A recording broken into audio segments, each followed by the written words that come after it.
मरने के कितने दिन बाद दूसरा जन्म होता है? मरने के बाद का रहस्य। हिंदू धर्म में गरुड़ पुराण को महापुराण का दर्जा दिया गया है।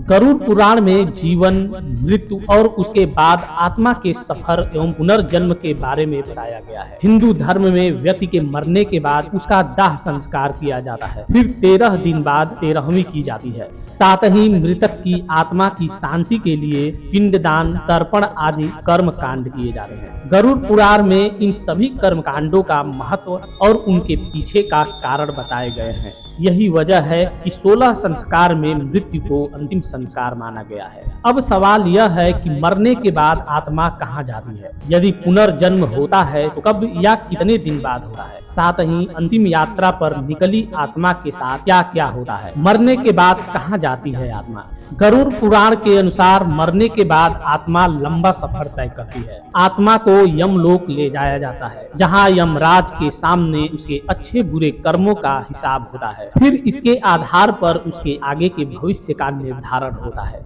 यदि व्यक्ति ने बुरे कर्म किए हैं तो यमदूत उसकी आत्मा को सजा देते हैं। वहीं अच्छे कर्म करने वालों की आत्मा का ये सफर आरामदायक रहता है। गरुड़ पुराण के अनुसार यमराज तक पहुंचने के लिए आत्मा को करीब 86,000 योजन की दूरी तय करनी पड़ती है। पुनर्जन्म का निर्धारण। गरुड़ पुराण के अनुसार व्यक्ति के कर्म के आधार पर ही उसके पुनर्जन्म का निर्धारण होता है। पापी व्यक्ति की आत्मा को नरक में भेजा जाता है। नरक में उसे कर्मों की सजा मिलती है। वहीं पवित्र और पुण्य आत्मा को जन्म मृत्यु के चक्र से मुक्ति मिल जाती है और उसे स्वर्ग में स्थान मिलता है। जब व्यक्ति की आत्मा अपने कर्मों के हिसाब से सजा भुगत लेती है तो उसे दूसरा जन्म मिलता है।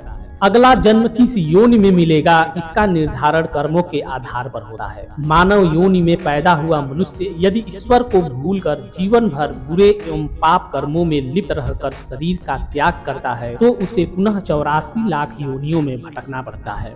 84 लाख योनियों में बार बार जन्म लेने के बाद पुनः उसे एक बार मानव शरीर प्राप्त होता है, ताकि वह अच्छे कर्मों एवं भगवान के शरणागत होकर जीवन मृत्यु के चक्र से हमेशा के लिए मुक्त हो सके एवं मोक्ष को प्राप्त कर सके। यदि जीव पुनः वही पुरानी गलतियों को दोहराता है तो उसे पुनः 84 लाख योनियों में भटकना पड़ता है। यही जीवन और मृत्यु का चक्र है जो जीव के साथ चलता रहता है। इसलिए हर धर्म ने पाप कर्म न करने के लिए कहा है। गरुड़ पुराण के अनुसार यदि जीव अपनी संपूर्ण आयु पूर्ण करने के बाद शरीर का त्याग करता है तो पुनर्जन्म मृत्यु के 3 दिन बाद से लेकर 40 दिनों के अंदर हो जाता है। वहीं जिनकी अकाल मृत्यु होती है उसे भूत या प्रेत योनि में अपनी बाकी की बची उम्र गुजारनी पड़ती है। तो दोस्तों, उम्मीद करता हूँ कि आपको यह वीडियो ज्ञानवर्धक लगा होगा।